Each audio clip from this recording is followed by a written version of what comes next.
Toastmasters is a place where they say where leaders are made. And we've all heard this tagline. This is part of their new branding. Am I correct?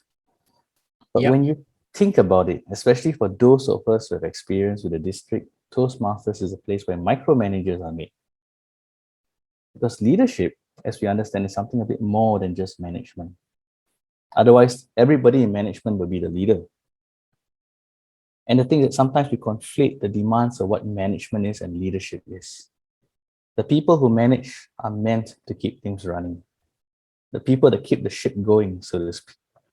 But leaders are meant to navigate and find a chart, a place to a new horizon, new oceans, new land.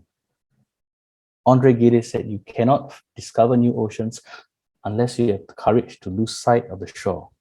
And that's what leadership is. But then we also neglect that leaders, despite what people think, are not born. There is actually no such thing as a born leader. This is a lie that we tell ourselves because some people want to limit themselves, some people lack courage, and some people just want to put others down. The fact of the matter is people are born with certain qualities. And when those qualities are developed, you become leaders. So leadership is a system.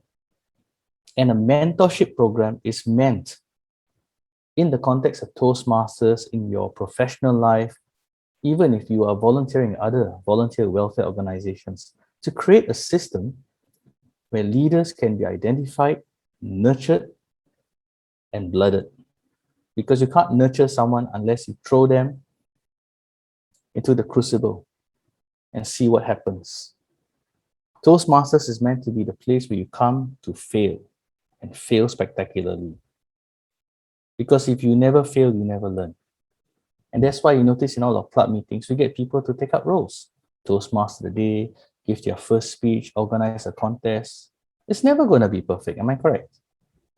People leave, people make mistakes. Sometimes they just give up. But your team today was never give up, right? Just turn up, do it. And if you fail, go back and do it again. Now, a mentorship system is meant to encourage people to take up those roles and to encourage them to acquire the courage to fail. Because whenever we look at the stories of heroes, even Jack Ma, as you mentioned before, we always looked at it after the story is over, after he's a billionaire, after the hero has won. Most people never consider what it took to start that very first step.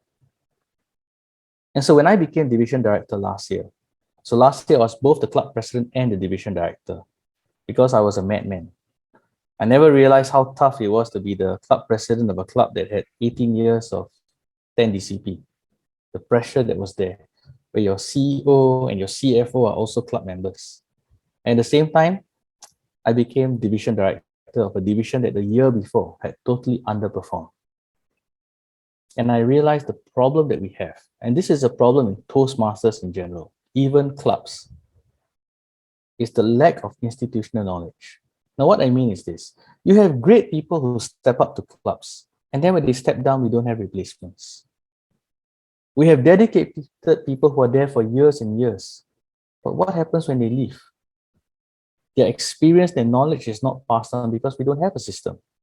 Clubs claim that we have a mentorship system, correct? The thing is that for something to work, it must be measurable and replicable. You can't say, I mentored him and he gave a speech.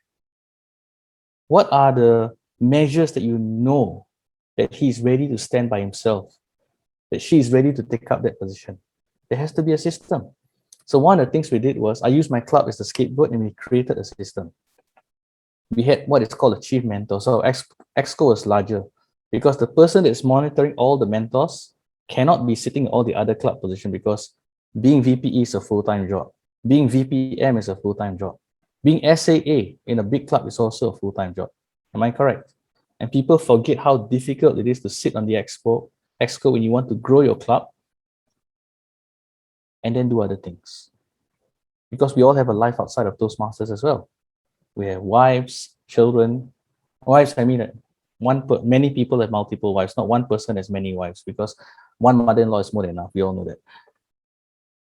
Coming back to that, we noticed that we needed to have that system. And so this is what we did. We made it measurable and then we made it replicable. And then we applied it to the division. So this is what we do in our club. We know who's going to be the president next year and the year after that. You don't just come in and be the president. You sit on the exco. You be a council member. You learn how we do things. And then maybe you become one of the VP. The same way, nobody just steps into Division G and becomes the division director. You sit in the division council first. We have a whole long list of people. We interview you. What is your goal if you want to be area director? What is your vision if you want to be the district admin manager, the division admin manager? And then we have a training.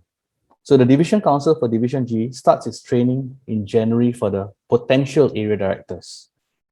By the first week of May, we have our division council.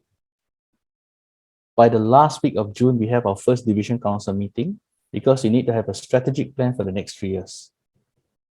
And what we do is that we make sure that if you have achieved a certain position, your distinguished Toastmasters, people who set in all these positions, we take you and we put you in the advisory committee so that we can learn from you. See, the key thing of leadership is to pass on that body of institutional knowledge from one generation to the next, so that in the event that anybody steps down, somebody can step in and take that role. We're trying to push the envelope. But as you understand, no matter how much you push the envelope, it's still stationary. It's a terrible play of words, I know. But the whole idea being that we can take this and think further. And at club level, especially at club level, because the club level is actually the most powerful position in the district, because you shape your division and your division shapes the district. You can implement something. You can take that knowledge and experience you have in the real world and apply it in Toastmasters, because the moment whatever we do here is applicable to the members in the real world, your club membership will grow. People need to feel that they have a stake in this whole thing. And if we can do that, we can succeed. And with that, over to you, Toastmaster of the Day.